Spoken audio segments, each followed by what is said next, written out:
मग प्रवास आपण चालू केला सीएसटी वरून आणि प्रवास मांडवीनी करतो अर्थात फूड क्वीननी. तर पहिला आपण ना काय ऑर्डर केलं म्हणजे ब्रेकफास्ट मध्ये. दुपारचे ना 1:30 वाजलेत, जेवणाची वेळ झाली आहे आणि आपण कुठे अडकलोय? आपण अडकलोय चिपळूणला. काय राव, ट्रेन ना खूप लेट आहे, म्हणजे 1.25 तास ट्रेन लेट आहे. नेक्स्ट टाइम वाटत नाही मी मांडवीची तिकीट पुन्हा एकदा बुक करीन. सो गाईस, मी ना नांदगावला उतरलोय फायनली. कणकवलीला जात नाहीये कारण की ना गाडी ना नांदगावला थांबली आहे. तर म्हटलं की नाही तू उतरूया. लकीली काका मी आले, रिक्षा भेटली आम्हाला. आता आम्ही चाललो नांदगावला. आजी बरी आहेत ना काकी? जेवण चुलीवर? अच्छा, हा गुरुवार आहे बरोबर. असं म्हणतात थंडीतून रात्र मोठी असते. सकाळचे ना 7 वाजले आहेत आणि मी आलोय छत्रपती शिवाजी महाराज टर्मिनस. पाठी पाहू शकत की अंधार अजून आहे. असो, तर सर्वात आधी ना सर्वांना ना 2026 ह्या नूतन वर्षाच्या ना मनपूर्वक शुभेच्छा. खरं तर ना मी चाललोय देवगडला आणि देवगडमध्ये ना आपण ना बरेच पॉईंट ना एक्सप्लोर करणार आहोत. पहिला प्रवास होणार आहे मुंबई ते कणकवली, ते पण 10103 मांडवी एक्सप्रेस अर्थात आपली फूड क्वीन एक्सप्रेस. तर आपण जाताना ना फूड क्वीन मधून प्रवास करतो, तर आपण फूड रिव्ह्यू पण करू. तर चला प्रवास चालू करूया. सकाळचे साधारण 7 वाजलेत आणि अजून अंधार आहे. मी आहे प्लॅटफॉर्म नंबर 18वर, जो की नवीन बनतोय, बांधकाम चालू आहे बघा. आणि आपली ट्रेन आहे 7:10 वाजता, अजून लेट आहे. तुम्हाला माहिती असेल मांडवी एक्सप्रेस ना कोकण एक्सप्रेस वगैरे 100 करते. अजून कोकण एक्सप्रेस आहे ना आली नाही आहे CSMTला. तीच मग मांडवी एक्सप्रेस म्हणून जाईल मडगावला. तर अजून वेट करूया, अजून बराच वेळ आहे. अजून ती ठाण्याला आहे, ठाण्यावरून ती येईल CSTला. साधारण 7:30 वाजतील. त्यानंतर मग इथून 1 तासांनी किंवा हाफ एन आवरने रवाना होईल. तर चला संपूर्ण प्रवास मला हा पाहायला भेटेल.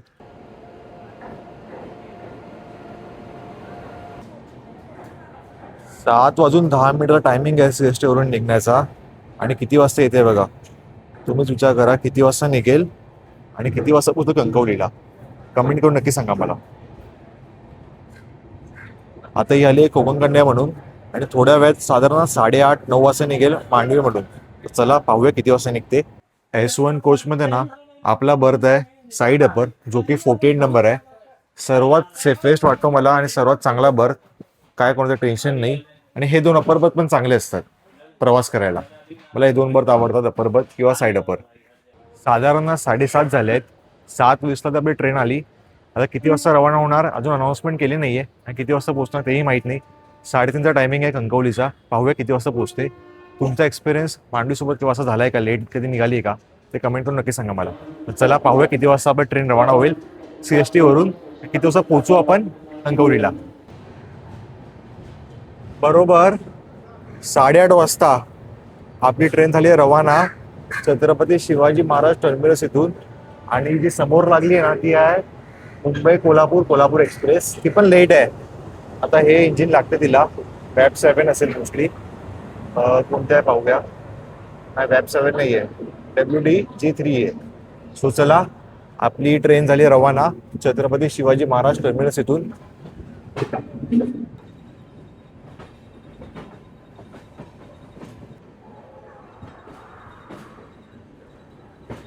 मग प्रवास आपण चालू केला CST वरून आणि प्रवास मांडवीनी करतो अर्थात फूड क्वीननी.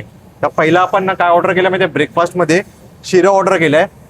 तर दादा काय काय आपल्याकडे अवेलेबल आहे? शिरा, उपमा, व्हेज कटलेट, ऑमलेट आणि चीज सँडविच आहे.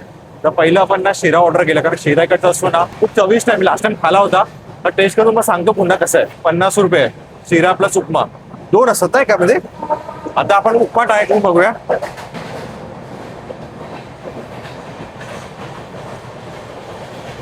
टेस्ट आहे 50 मध्ये. उपमामध्ये बरेच इन्ग्रेडियंट्स आहेत, जसं की गाजर पण आहे, शेंगदाणे वगैरे पण आहेत. म्हणजे असंच काही चिपकुला नाहीये, चांगलं आहे. तर शिरा पाहूया. हा शिरा ना माझा फेवरेट शिरा आहे, पायनॅपल शिरा. टेस्ट करून मग सांगतो कसं आहे.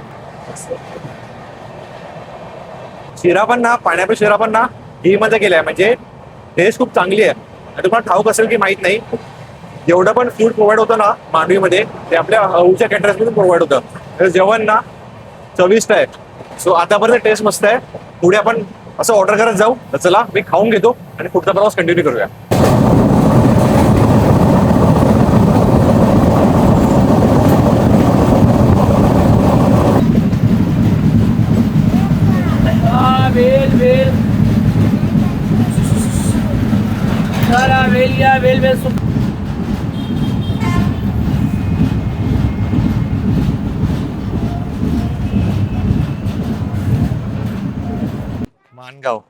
तब्बल ना 190 किलोमीटर प्रवास करून आपण कुठे पोचलोय? आपण पोचलो पहिला हॉल्ट कोकण रेल्वेचा, तो म्हणजे माणगाव.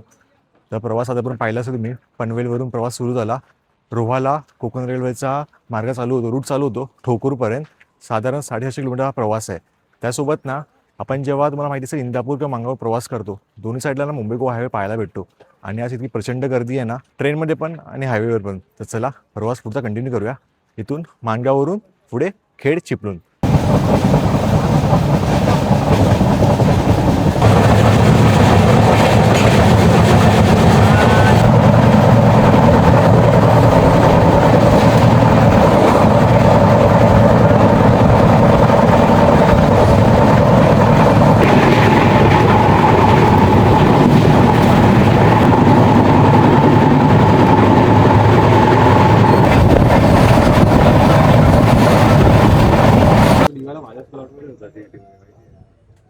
दुपारचे ना 1:30 वाजलेत, जेवणाची वेळ झाली आहे आणि आपण कुठे अडकलोय? आपण अडकलोय चिपळूणला. काय राव, ट्रेन ना खूप लेट आहे, म्हणजे 1.5-2 तास ट्रेन लेट आहे. कणकवलीला किती वाजता पोहोचेल मग डाऊट येतोय. पाहूया किती वाजता पोहोचते. आता 1:45-1:30 वाजलेत आणि 1:30 वाजता पण होतो चिपळूणला. ट्रेन लागते पाठीमागे, दिसलाय मी पटकन उतरलोय. तर चला पुढचा प्रवासात बघूया. डबा पण पुढे गेला आपला आणि चिपळूणला पण बऱ्यापैकी पब्लिक खाली होते. माणगाव नंतर खेड, खेड नंतर चिपळूण.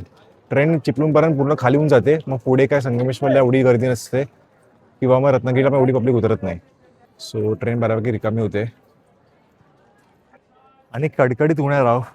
आता तर डिसेंबरचा महिना आहे, मे मध्ये काय हाल होतील काय माहीत. त्यात मी हुडी घालून फिरतोय. वा क्या बात आहे. सो चला, ए सी तर नाही आहे आतमध्ये, स्लीपरमध्ये माहिती आहे मला गरम खूप होतं. सो चला पुढचा प्रवास कंटिन्यू करूया. कुठे? संगमेश्वर रोड, रत्नागिरी, राजापूर करून कणकवली.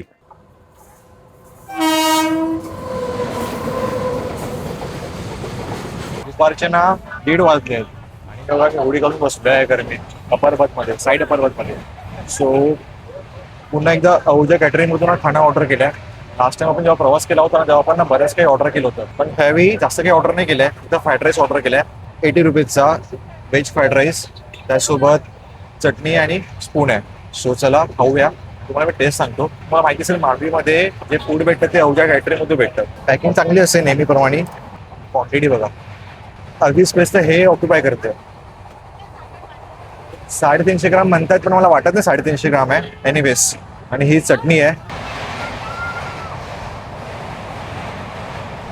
इंग्रेडियंट तर सर्व आहेत.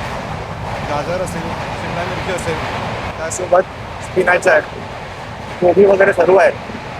पण टेस्ट ओके ओके, ती काही चांगली नाही आहे पण ठीक आहे. अर्धा तास झाला ट्रेन थांबली आहे. आणि ट्रेन कुठे थांबली आहे माहिती आहे? तुम्हाला पॉईंट दाखवतो, तुम्हाला समजेल कुठे थांबली आहे. हा टनल दिसतोय, हा टनल आहे उक्षीचा टनल. आणि वर माकडं बघा दिसत आहेत. सो आपण थांबलोय उक्षी टनलमध्ये आणि त्या साईडला ना क्रॉसिंगला ट्रेन होते.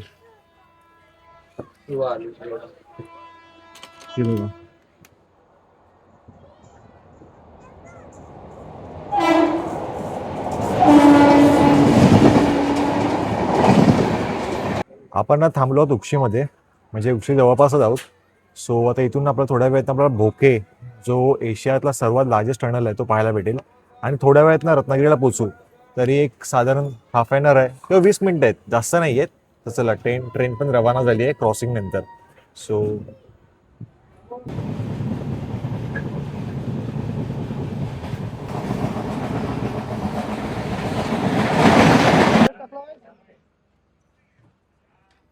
आज काय ट्रेन पोचत नाही वाटतं, कारण की भोके टनल क्रॉस केला पाठीचे आणि पुन्हा एकदा थांबलो क्रॉसिंगसाठी. अगोदर थांबलेलो उक्षीला, हाफ एन आवर गेला, पाऊण तास गेला खरं तर. आणि पुन्हा एकदा थांबलो टनल क्रॉस करून भोकेला. आता इथे कोणती ट्रेन भेटते देव जाणे. या पुढे नंतर रत्नागिरी. रत्नागिरीचा टायमिंग आहे 3:30, पावणे 4 दाखवत आहे. आणि कणकवली 5:30. 5:30 नंतर आपल्याला पुन्हा जायचं आहे देवगडला. खूप उशीर होणार आहे आणि पुन्हा एकदा बस भेटली पाहिजे. बस तर भेटेलच देवगडसाठी, पण बघूया कसं होतं प्रवास. दुसरा ऑप्शन पण नव्हता ना. तुतारी बघणार होतो पण तुतारी मग तिकीट भेटली नसती तत्कालमध्ये. मांडवीच होती, मी मांडवीमध्ये बुक केली तिकीट, पण असं होईल वाटलं नव्हतं. नेक्स्ट टाइम वाटत नाही मी मांडवीची तिकीट पुन्हा एकदा बुक करीन. सकाळचा ऑप्शन सर्वात बेस्ट आहे जनशताब्दी, पण ती पण ना आज लेट होती. 6 वाजता आली दादरला, त्यानंतर त्यांनी प्रवास चालू केलेला. किती वाजता ट्रेन पोहोचणार आहे कणकवलीला माहीत नाही. 2 तास झाले, 2 तास ट्रेन लेट आहे. बापरे, आज तर खूप लेट आहे ट्रेन. आली आली फायनली आली क्रॉसिंगसाठी.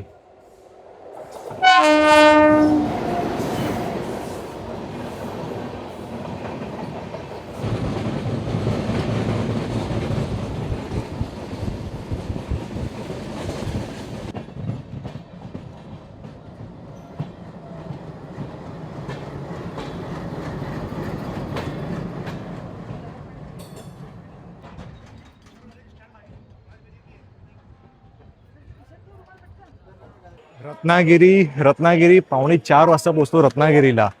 गाडी ना 2-2.5 तास लेट आहे आणि आपण 3:45 वाजता पोहोचतो रत्नागिरीला. आता पुढचा आपला प्रवास होणार आहे इथून कणकवली. साधारण 5:30 वाजतीलच. तर चला. आणि ट्रेन बघा पूर्ण खाली होणार आहे इथे रत्नागिरीला, कारण रत्नागिरीला लोक असतात, मांडवीमध्ये जास्त नसतात, किंवा वैभवडी किंवा कणकवली. मग ट्रेन पूर्ण खाली होते आणि बऱ्यापैकी ट्रेन ना पूर्ण खाली झाली आहे रत्नागिरीला. पुढे वैभवडीला पण खाली होईल आणि कणकवलीला पण खाली होईल जेव्हा आपण उतरू. मग त्यानंतर ट्रेन रवाना होईल थेट सावंतवाडी करून मडगाव. तर चला पुढचा प्रवास कंटिन्यू करूया. इथे एक आय थिंक 5-10 मिनिटं हॉल्ड असेलच, कारण रत्नागिरी म्हटल्यावर जास्त वेळ हॉल्ड असतो. आणि रत्नागिरीमध्ये डेव्हलपमेंट बघा, प्लॅटफॉर्मचे कौलं लावत आहेत, कौलं लावली जात आहेत, दिसत आहेत.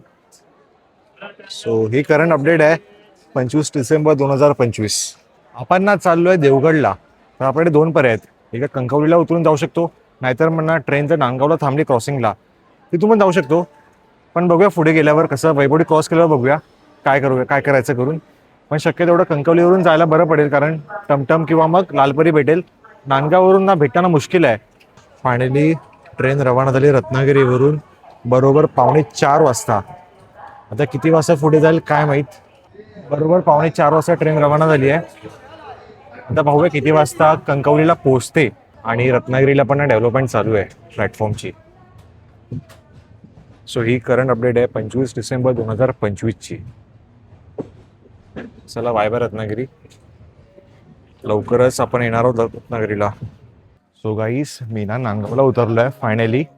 कणकवलीला जात नाही आहे, कारण की ना गाडी नांदगावला थांबली आहे. तर म्हटलं की नाही तू उतरूया. आणि माझा भाऊ पण आला नांदगावला. तर म्हटलं इथून रिक्षा वगैरे बघूया आणि नांदगाव थिएटरला जाऊया, तिथून मग घरी जाऊ. सो चला, आता काय भेटतं काय माहीत नाही मला. बट कणकवलीवरून ना उलटं लांब पडलं असं थोडं.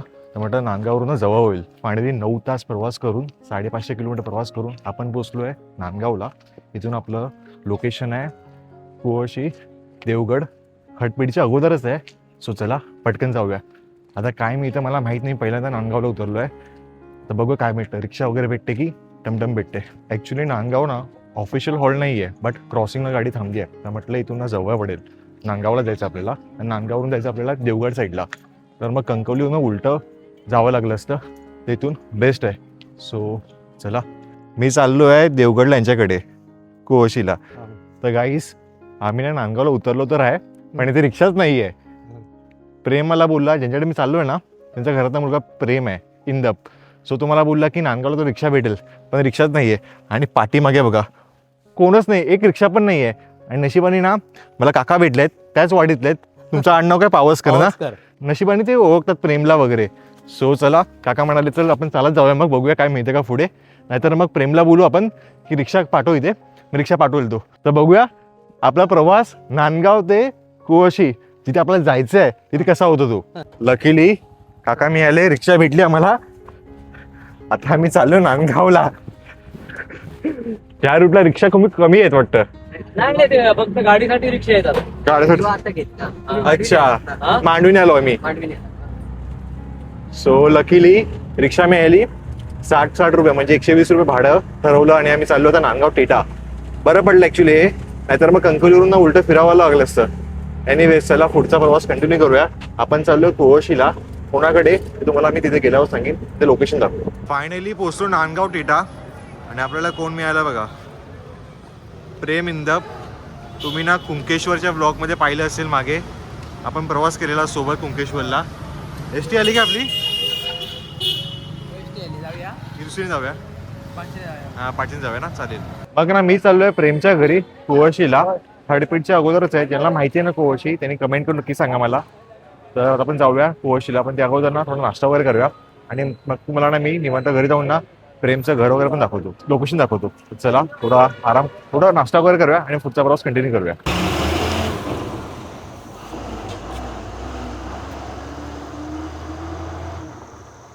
फायनली पोचलो आपल्या लोकेशनला. कुळशी गावठणवाडी बाजारपेठ आहे ना, नेक्स्ट स्टॉप आहे आणि पुढे हडपीडचं आहे. तर आता मी चाललो आहे घरी. सो मी चाललो आहे आता प्रेमच्या घरी आणि तुम्हाला प्रेमचं घर दाखवतो. दोन्ही साईडला ना घरं आहेत, मधून रस्ता गेला आहे आणि जे समोर घर दिसतं आहे ना, जे मेन घर आहे ते आहे प्रेमचं घर. हे बघा समोर घर दिसतंय ते आहे प्रेमचं घर. बंगलो टाईप, तेव्हा बांधलेलं ना प्रेम. अरे कसा आहेस तू? ह्याचं नाव विसरलो मी. प्रतीक. हां, कसं आहेस? मजेत? शाळेत जातोस की नाही? मम्मी कुठे आहे? आजी घरात? हे पण काढलं? इथे ती बाकडे होते ना? पूर्ण नवीन रिनोव्हेशन केलं रे, पूर्ण रिनोव्हेशन केलं आहे.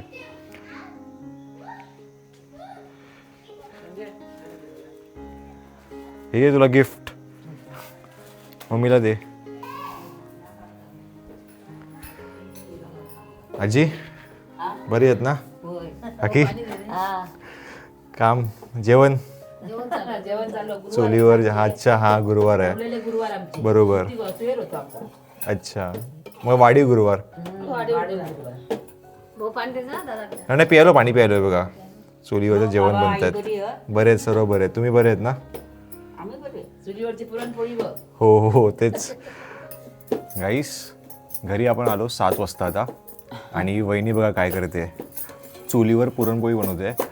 आपण ना आतापर्यंत ना मुंबईत गॅसवर पुरणपोळी बनवतो, पण पहिल्यांदा ना मी चुलीवर पुरणपोळी बनवताना पाहतोय. सो आपण आता ना ॲक्च्युली संपत आलेत दाखवू काय आता. सो ही प्रेमची आई आहे, आजी आहे आणि आजीच आहे म्हणजे तुमची आई. हां, सो चला म्हणजे मस्तपैकी ना थंडी पण पडली आहे आणि या थंडीत ना चुलीवरची पुरणपोळी खायची म्हणजे एक वेगळीच मजा आहे. सो चला, ॲक्च्युली गुरुवार पण आहे बाहेर बरोबर ना, गुरुवारची देवी पण बसली आहे, तेही तुम्हाला दाखवतो. इथे प्रेमची आई ना पुरणपोळी लाटते आणि सारण भरते. ठीक आहे, लाटून झाल्यावर आजी प्रेमची इथे पुरणपोळी शेकवते आणि ही चूल आहे, तर चुलीवर पुरणपोळी बनते. सो आपण नंतर टेस्ट करूयाच, त्याआधी तुम्हाला मी ना देवी पण दाखवतो गुरुवारची जी स्थापन झाली आहे. हे बघा ह्या मेन खोलीत आहे, घट बसलेत गुरुवारचे. ॲक्च्युली वाडी गुरुवार आहे, ह्याला सुवेर होतं म्हणून ना जो दुसरा गुरुवार असतो ना तो ह्यानी पूजला आहे. हे बघा असं आहे.